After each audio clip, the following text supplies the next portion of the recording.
তুফান মুভিতে সাকিব খানকে জিজ্ঞাসা করা হয়েছিল, তুই কি চাস? উত্তরে সে বলেছিল, পুরো দেশ। কেজিএফ মুভিতেও ছিল, সেখানকার হিরো রকি ভাইকে জিজ্ঞাসা করা হয়েছিল, তুই কি চাস? তুফান মুভি, কেজিএফ মুভি, এইসব মুভি নিয়ে তোমাকে কে কথা বলতে বলছে? তুমি এটা কি ফাইজলামি শুরু করছো?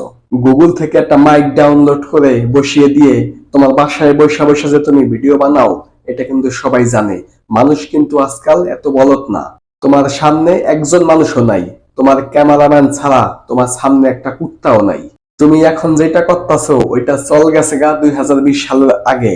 2020 সালের আগেই মানুষ বাসায় বসে বসে এইভাবে বক্তা সাজতো। বাসায় বসে বসে পিছনে পর্দা দিয়া যা বলবা তাই মানুষ বিশ্বাস যাইবো। মানুষ আজকাল এত বলদ না। তুমি ফাইজলামি শুরু করছো। তুমি ফাইজলামি করবা, তুমি একা করবা। মাথায় টুপি দিয়ে দাড়ি রেখে তুমি কেন ফাইজলামি শুরু করছো? টুপি হচ্ছে একটা সম্মানের জিনিস, দাড়ি হচ্ছে আমাদের নবীর সুন্নত। এই সুন্নতি ভাব নিয়ে তুমি কেন এসব ফাইজলামি শুরু করছো? তুমি কেন এসব মুভির কথা বলতাছো? মাথায় টুপি দিয়ে দাঁড়িয়ে রেখে তুমি কেন সিনেমা নিয়ে পড়ে আছো? তুমি কেন সিনেমা প্রমোট করতেছো? তুমি তো মিয়া একজন কন্টেন্ট ক্রিয়েটর, তুমি তো কোনো বক্তা না। তোমার ওয়াজ কেউ শোনে না। আবার বলো পার্সোনাল অ্যাসিস্ট্যান্ট। তোমার কে পার্সোনাল অ্যাসিস্ট্যান্ট? মাথায় টুপি দিয়ে মুখের দাড়ি রেখে সুন্নতি ভাব নিয়ে তুমি সিনেমার প্রমোট করতেছো, তুমি সিনেমার কথা বলতেছো। তুমি কেন সিনেমার কথা বলবা?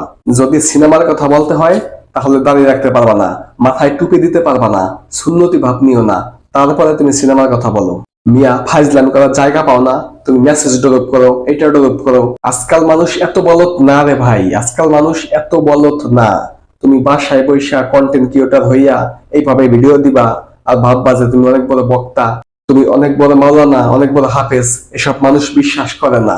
সবাই জানে তুমি যে একটা বন্ডামি শুরু করছো, তুমি যে একটা ফাইজলামি শুরু করছো, এটা বন্ধ হওয়া উচিত। তুমি এতদিন অনেক বন্ডামি করতেছিলা, দেখতাছিলা কোনো বন্ডামিতে কাজ হইতাছে না, তাই এখন তুমি দিছো তুফান মুভিকে খোঁচা, কেজিএফ মুভিকে খোঁচা, শাকিব খানকে খোঁচা। এখন তুমি ফুল ভাইরাল। তো এসব ফাইজলামি বাদ দাও, এসব সিনেমার প্রমোট করা তুমি বাদ দাও। আর যদি সিনেমার প্রমোট করতে হয় তাহলে আমাদের মতো ভেঁস ধরো, তারপরে তুমি সিনেমার প্রমোট করো। ওই মাথায় টুপি দিয়ে নবীর সুন্নতি দাঁড়িয়ে রেখে তুমি সিনেমা প্রমোট করতে পারো না। তাতে টুপির অসম্মান হয়, দাড়ির অসম্মান হয়। আমরা সিনেমা নিয়ে কথা বলি, জানি এটা ভুল, তারপরে কিভাবে যেন বইলে ফেলাই বুঝতে পারি না।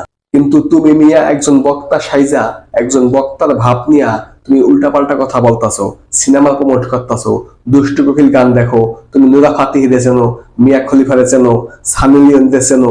তুমি এত নায়ক নায়িকা কিভাবে চেনো? তো এখনো সময় আছে, ভন্ডামি ছাড়ো।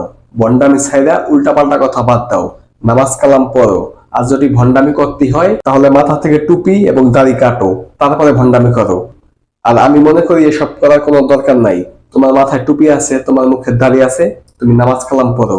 এসব উল্টাপাল্টা কথা সোশ্যাল মিডিয়াতে বইলো না। তোমাদের মতো কিছু নামধারী বক্তাদের জন্য ভালো ভালো বক্তাদের বদনাম হয়। তোমার মতো কিছু ফালতু বক্তার জন্য ভালো ভালো বক্তাদের বদনাম হয়। যত সব ফালতু।